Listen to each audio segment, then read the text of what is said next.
So welcome back to SIHH Live. Oh, this camera is on. Hello to everybody who's watching online. This space, this television studio, is the place where during the week we are going to listen to the people and to the ideas that are at the center of fine watchmaking. And for this session, my guest is the CEO of Audemars Piguet, François-Henry Bennahmias. Welcome. Please join me. Welcome, sir. How are you? Good. So in the last few years, Audemars Piguet seems to be running faster than HORLOGERIE. 2 years ago, you crossed this threshold that's kind of symbolic of 40,000 watches sold. Last year has been a record year, apparently. Tell us a little bit about Audemars Piguet and its market position right now. So yes, 2017 has been an absolute record. So we're on the 6 years in a row now. So which means that the strategy we put in place in 2012 has been paying off. Few numbers. So only 40,000 watches. We have an increase by 1 watch. We grew the business by 12% in 2017, and we are almost touching now the 10 digits mark, which means the billion. Almost there. Almost there. Almost there. So you became CEO in 2012, and I remember at the time you kind of talked about a sort of 10 years plan. Mm-hmm. You walked into the house needed to be put in order. First of all, what did you find when you walked into the house? Many things. Okay. But out of the many things, I really said we got to focus on the good and forget the bad. Mm-hmm. Because there is no waste of time worse than the time to spend on bad things. So we say we got to focus on the good things. And then the whole thing was to rebuild the integrity of the brand on many levels, many fields, but everything around quality and not quantity. And we made a very serious choice in 2012 to say, when we reach 40,000 watches, we'll not increase anymore for 5 years. So we reached that number in 2015. So 16, 17, 18, 19, it will be, and it has been and will only be 40,000 watches. Is this a strategy of consolidation or of kind of artificially creating scarcity in the market? I don't like the word artificially because it's a real strategy and it's a qualitative strategy. And we see the results today. Even better in 2017, we see more and more people coming to the Audemars Piguet umbrellas, whether it's stores that we own or stores that we have in partnership with people.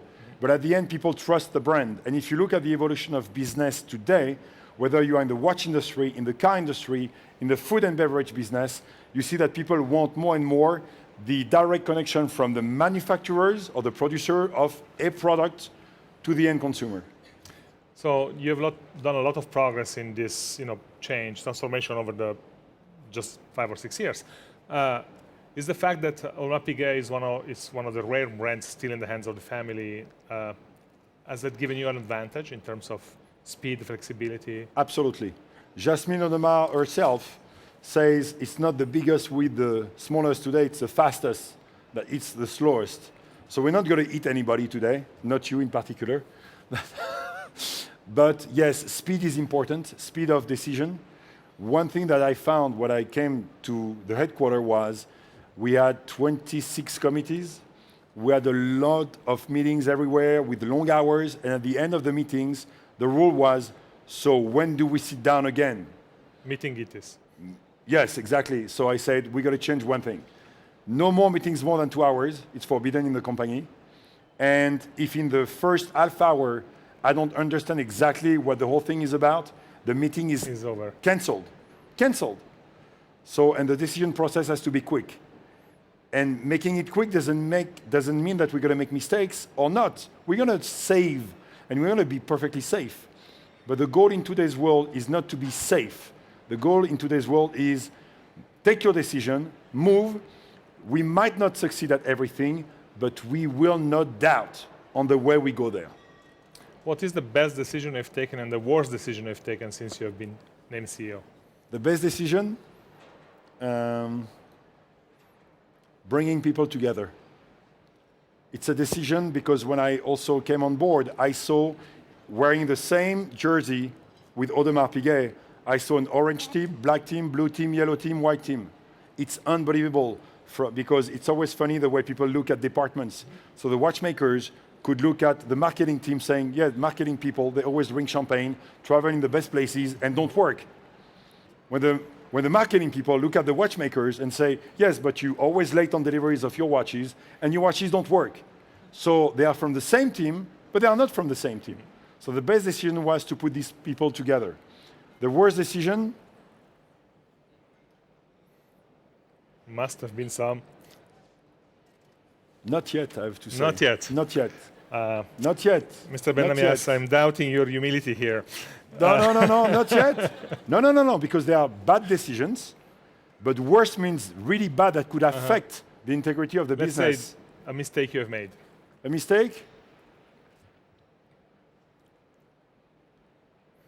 I really go too fast sometimes. And I should pay more attention when I talk to people to make sure they really understood. There was a funny game I've done recently. We have 18 subsidiaries. So I took the 18 CEOs and I lined them up, okay, one behind each other. And I said to the first one, you got to say a sentence in the ear of the one in front of you, and on and on and on until the first one. Yes. Exactly. It was a disaster, a complete disaster. Between the first sentence here, it could have been, okay, we're going to do a nice boat, it will be painted white, and it will sail the oceans for 2 years. At the end, it was, I love my mother. But that was that bad. And that was the lesson to say that it's not what you tell people that matters, it's what they understand. And a mistake I make too many times is to go too fast and think that people get it. You know, there is an interesting thing here between going too fast and the long-term trajectory of the brand. I remember Olivier Audemars, who sits on your board, telling me that the board actually discusses with a century perspective in mind when they talk strategy, and yet you are into this very fast track at the same time. Yeah, but understand that in the watchmaking industry, fast is not weeks, it's not months, it's still years. I mean, I was talking with some people from the Swatch Group recently, and they were mentioning something from the airplane industry. And today, even the new Boeings, the engines that are used are still the engine from the 60s with few upgrades. So there is a sort of chase for modernity to get to the next thing. And we think that because it's tomorrow, it's going to get better. But we also have to look at what happened in the past, and there are many, many things that we are still using today who are great for the business we run. Another thing which is funny, in today's world, the new big thing in luxury, whether you are in the hotel industry, fashion industry, car industry, watch industry, CRM, customer relationship management. For me, the biggest joke ever. Why? Because you think that because you put the first name and the last name and the date of birth and you send a bottle of champagne or a nice email, you've done your job. And many times, I'm going to ask you the question, you consume goods, right? Luxury or not. When was the last time you could actually remember that a company, because of its CRM, gave you a great experience? Not often. You're totally Not right. often, Exactly. correct? My point is, it's not because you got a great tool, which is new, that tool was not existing 20 years ago, that you're going to get better. The users of the tool have to get better. And the users of the tool are good if they go to what I call the common sense of doing business with some people. And we see experiences every day, including at Audemars Piguet, where we make mistakes and stupid ones. I'm going to just give you one from the hotel industry, not the watch industry. It's brand new hotel, okay, and you've got a couple that goes in. So they know the name, Mr. X. Hi, Mr. X, how are you? And Mr. X is with Mrs. X. Okay. Except that 3 months later, after 2 visits of Mr. X with Mrs. X, the real Mrs. X shows up. And the CRM doesn't know that. And the CRM doesn't know clearly what it is, but the concierge says, as the CRM told him to, welcome back. And the actual wife say, what do you mean, welcome back, since I've never been here with you? Who did you come here with? Always be careful of what CRM tells you to do. That's not a risk that you're gonna have at Audemars Piguet. But indeed, let's talk about Audemars Piguet and women. You have a female president, you have many women across the company working with you. A couple of years ago, you kind of announced a female collection, a woman collection. Where is that thinking? At what stage are you? First of all, when in 2012 we were at roughly 15% of our sales. Now we're at 30%. But since we are at 40,000 watches and we're not going to increase production, that ratio still stays. So it doesn't change? No, now. that one doesn't change anymore because we keep it that way. We allocate X number of watches for men, X number of watches for women. Now, when we reopen the gates of production, that might change. That said, we had also to change a lot of things at the headquarters. Now, the head of product is not a man anymore, it's a woman. So women decided for men and women. And funny enough, last year and this year, two products that were finally conceived only for women made us make a men's watch. Last year it was a frosted gold with a 37 millimeter. And I wore as a test during the SIHH the 41 millimeter. And a lot of people saw it and said, I want one. So we made an edition of 200 watches to see if it would work. And actually, we sold out. So that was a woman decision that went into a men's world. This year, the concept for lady. We launched a concept for lady, and because we had to resize the case completely, it helped us say, you know what, we could do so much better on the men's version. And actually, the new concept is better than ever because of a decision made for women. In a discussion that we had about 6 weeks ago, you told me that you believe that in the future there's not going to be men and women kind of differentiation or segmentation in the market. We're going towards a sort of unisex market in horlogerie. Can you elaborate on that? Yes. The watch industry is mostly run by men. And the biggest mistake that we've all made, all of us made, we took the decision to think on behalf of women. And I think we went completely wrong. We don't have a single clue of how really to deal with it. But we took decisions. Sometimes we are in a meeting with 15 guys around the table, and we are making decisions on women's watches. So it could be basically completely wrong. So we are bringing more and more women, obviously. But the thing is, today, who are we, I mean men, to say that a woman cannot buy a men's watch? Who are we to say in an ad campaign, this look is for men and this look is for women? And I do believe that when a brand is strong, let's say we're in a couple together, and since you are a very strong man, I'm going to be the wife. This is fake. But just I'm going to be the wife. hypothetical. Hypothetical.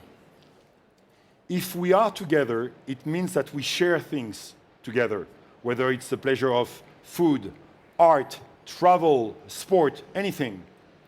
And at the end, you might want to wear things I wear, and I might want to wear things you wear. We could exchange things. And the passion of watchmaking is not truly only men or only women, and the passion for a brand especially. So if a man loves Audemars Piguet, maybe his wife or girlfriend could say, I'm going to love Audemars Piguet as well. So we got to see an evolution in the advertising campaign, in the communication, saying there is no more, this is for you men and this is for you women. It's a brand that has to talk to people. Which is also about desire. I mean, the real business of the companies and the brands who are here at this salon is generating and channeling desire in a way. Even last, you speak often about emotional luxury, about the importance of emotions. Are we going that direction, or are we going the other direction, meaning losing the emotions because of marketing? If you lose the emotion in the world of luxury, you're dead. Dead. There is no luxury possibility without emotions, because luxury is not mathematics, which is why we've got people in charge of marketing in most of the companies, but we are not doing marketing. Marketing is much more for mass consumption. Let's say you want to sell a new brand of water.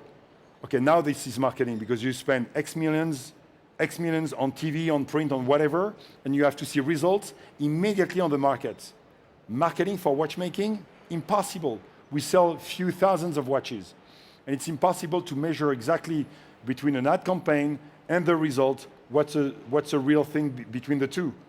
At the end, you might be, if you buy Audemars Piguet, an Audemars Piguet watch tomorrow, the odds are you're going to talk about the brand to your friends. And you might be my best ambassador not the advertising campaign, you as a newcomer in the Audemars Piguet family. So it's not about marketing, it's about promotions, ambassador, events, definitely. And because of that, we have to rethink also the notion of marketing, what it truly means. Dream world, we might be able to work without advertising. Okay. We might. Because at the end, when you sell only 40,000 watches, if I convince you and if I deliver the best experience to you as a client, you're going to do much better work than any advertising campaign talking to your friends about the brand and the experience you've had. Talking or posting or updating or tweeting Everything. or... Sure. Mm-hmm. So you're counting on social media for that too? Yes, with a limit as well. 40,000 watches. We have 1 million. We were proud to announce that we passed the 1 million followers on Instagram. 1 million. Okay. In 2017, we had 8 million visitors on the website. I'm going to share information with you and the public. How many people who went on our website out of the 8 million clicked to get an appointment in one of our stores? Well, many people are watch lovers. No. How many clicked to get an appointment to go to one of our stores? Very out few. of 8 million. Very few. Throw a number. 3% max. So 3% of 8 million is 120,000. Okay. What about 60? 60. Yes. Okay. No, I'm not surprised. Okay, so we have to be very careful about the glorification of the millions of people, because at the end, we are still learning all together, not Audemars Piguet only, the entire industry, what do we really get from all these million views or people? Well, many of them, of course, are watch lovers, but they don't have the resources to or the means to buy the watch they like. But if you get an appointment to a store, you have the obligation to buy. You just want to be educated or know more about a watch, which we would do gladly. It's much more on the process when you go online, the time you spent, the quality of your time spent. It's many, many things. We are still learning every day. Okay. We have a question from somebody on watching online, but I want to ask the team to put again on the screen the slide with information about how to ask a question. And the question is, and you have mentioned this figure several times, why did you limit the production to 40,000 pieces? Because I do believe that the true meaning of luxury is exclusivity. And yes, we could go for 42, 45 easily today. But what made us successful over the last 6 years is the fact that because we stuck to 40,000 watches, we were able to requalify the distribution, the experience with the clients, the production, the deliveries, the after-sale service, everything. Let's talk a moment about distribution. Distribution is kind of radically changed because of many forces. You have mentioned the internet, but there is also second-hand channels and auctions, etc. What cards have the manufacturers to play into this new game with all these changes coming at you? A huge one. First of all, pre-owned, what I call second-hand, is the next big thing in the watch industry. It's going to be huge. We are estimated roughly it could be 10 times to 20 times more than the new market. And for decades, that business was left to outsiders. Unlike the car industry. In the car industry, you go to a Mercedes dealership or a Porsche dealership, they also will sell you the pre-owned cars. We were not. So we have to recapture that market because we do believe we could do it better, and the end consumer will trust always the brand better than any people in between. So new is one thing, pre-owned is another one. Tomorrow, you're right, maybe auctions as well. But we have to be in charge of our own future. We cannot leave this in the hands of people who are not the actual promoter of the brand themselves. There will be exceptions, because there are great people out there who could do a great job. But compared to the volumes we are assessing and the number of people doing it, we have to recapture that market today. I've heard you a few times in the last few months say in other interviews, I quote, "We need new blood in this industry," end of quote. What's new blood? New blood. Female CEOs, younger people. And one thing, we've been doing it for 25 years, so it's going to work for 25 more years, is dead. Is dead. I think we're going to enter into we have already entered into a world where we could be shocked from one day to the other because somebody comes with something very smart, very new that nobody was expecting. I'm going to make a small analogy with sport. Recently, for people who follow soccer, okay, Real Madrid, over the last 2 years, was the best team maybe in the world. They won everything possible. And if you look at what they are doing now, from 1 year to the other, they are not performing well at all. It's the same players. These are the same players. And I always say we have to always look at tomorrow like if it was a new day. So when I say we need to bring new blood, we need to bring people who think differently. The millennials are not thinking like us at all. I've got a daughter, 22 years old. She makes me think completely differently. At Christmas time in Paris, I've got a niece, she's 12. She say, "Uncle, could you tell me why you don't see any pictures of watches on your Instagram account?" Because yes, we're Audemars Piguet, so we want to play it. No, we cannot put watches, it's too much commercial, we got to put the craft and the work. And she say, 12, she say, "Are you going to put watches? I want to see watches." I say, "Okay, but you're 12, put watches." Which is exactly the thing to do. I want to stick to the question of distribution for a second because you have a reputation for being a bit obsessed with managing your stocks. Going over That's and over disease. all I'm the sick. figures, Yes. Category by category, model by model, literally every week. For a non-specialist like me, explain what is the magic of managing stocks? That's a game. That's a game. That's how you actually see what's going on. I could look at an inventory from pretty much any watch company today and tell you what their strategy is. Just looking at the way the inventory is managed, sold, the aging, the number of references, everything. But I've been doing it for 20 years now, and I do this every weekend, line by line. So your Sunday morning reading is not the New York Times or the local No, newspaper. this is too smart for me. Is the Inventory is the good inventory enough. figures. It's good enough. I see. Okay. At the center of Audemars' business, there is still one major watch, though, the Royal Oak. We are actually launching several new models of it here at the Salon. I just mentioned the RD2, the Offshore 25, and the Royal Oak Flying Tourbillon, if I'm not mistaken. Yes. And the Lady Millenary. Okay, fair enough. How risky is it to rely on one major model for the brand? Can I ask you a bold question? Sure. Would you ask the same question to Rolex? Possibly, yes. With their oyster? Possibly, yes. Yes. No, what I mean by that is... I mean, models with a long tradition have a power by themselves. They kind of carry a brand. But then if that model hits a hiccup, what do you do?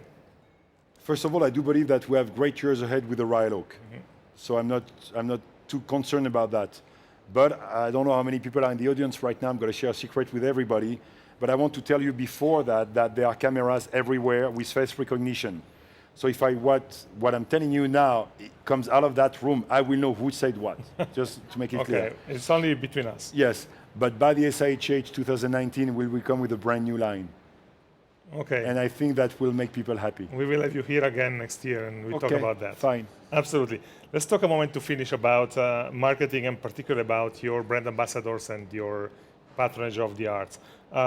You have associated the brand with a lot of golf players in particular. Do other things as well, but in particular that.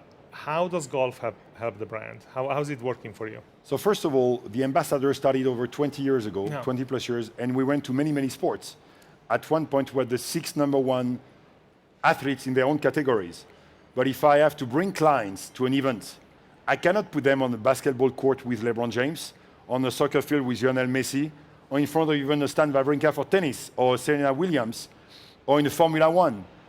Golf is the only sport that you can actually practice with the champions and with a chance to beat them because of the way the game is put together. And they love it. So I want our clients to be actors and not spectators of events. When they are in golf, they can be the champions. That could never happen in any other sports. And golf is one of the most played sports in the world. Asia is very strong. Europe is good, not great, but good. US, very, very strong as well. So it's maybe one of the only sports where we can actually gather a very complete crowd from different countries, which we do every year. And it's successful. We sell watches, and these people come back with their eyes and their brain full of dreams and the experience that we deliver.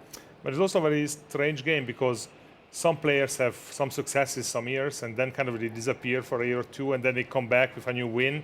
How do you manage this discontinuity in your brand ambassadors? First of all, that's a part of everybody's life. You're not always great at what you do. I am not. Nobody is. You have your ups and downs, and that's a part of being a human brand. That's a part of staying with the guys when they go down and going back up with them. And that sport for that is exceptional because actually, when you talk to these guys, they don't compete against the others. They compete against themselves. It's a mindset. And yes, sometimes you see players going from 5 in the world to 100 in the world, and then 2 years later, they go back. And they have wonderful stories. And our clients love those stories because they can relate. Sometimes the same thing happened to them in their own business life. It's not always that you're going to succeed. Sometimes people went bankrupt, and then they rebuilt something else and succeeded again. And that's, I think, life. Another thing you do is you collaborate with Art Basel and their other satellites around the world. And I'm struck by the fact that a lot of the visuals of your campaigns in the last few years have to do with the roots, your employees and watchmakers, the small village in the mountains of Jura. And at the same time, you have this element of aggressive, provocative contemporary art. How do you bridge these two worlds? This rough contemporary art? No, you have this world of provocative contemporary art. Sure. And you have this very bucolic or so images in your campaigns, like the village in the Jura and so. Okay, bucolic is not the exact word. Yeah, well, maybe. Because when you live in the Vallée de Joux and you work in the Vallée de Joux... Especially in winter, I agree. No, the winter in the Vallée de Joux is from basically, we start in February 12th to February 9th. Okay. Okay, it's a rough place. Yeah. And, and after all the visits that we've had from clients, actually they love seeing that the behind the scene is not as bucolic as you were saying. Okay.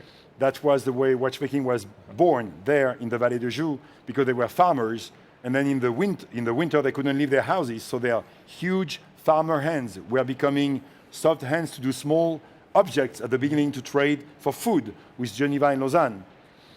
So the art, the contemporary art world, what it brings us, it's like you put new glasses on and you see a different world.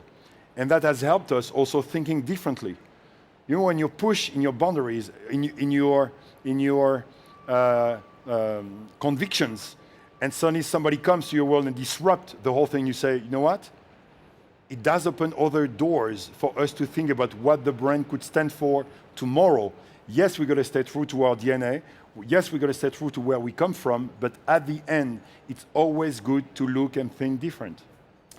You announced a while ago that you were working on a museum for 2019, if I'm not mistaken. End of 19. Is it still on track? Yes. Can you tell us anything in advance? End of 19. That's it? End of 19. Okay, we'll be talking about that next year. End of 19. Monsieur Bennahmias, merci beaucoup. Thank you. Merci. Thank you very much. Merci. Thank you. So we're going to close the web stream, and the next session is in tomorrow morning. This closed the program for today. And tomorrow morning, I want to have at 10:30 here the new CEO of Romain Jérôme. He actually started today in the job, so that's going to be his first interview, 10:30 tomorrow, Marco Tedeschi. Thank you. Good night.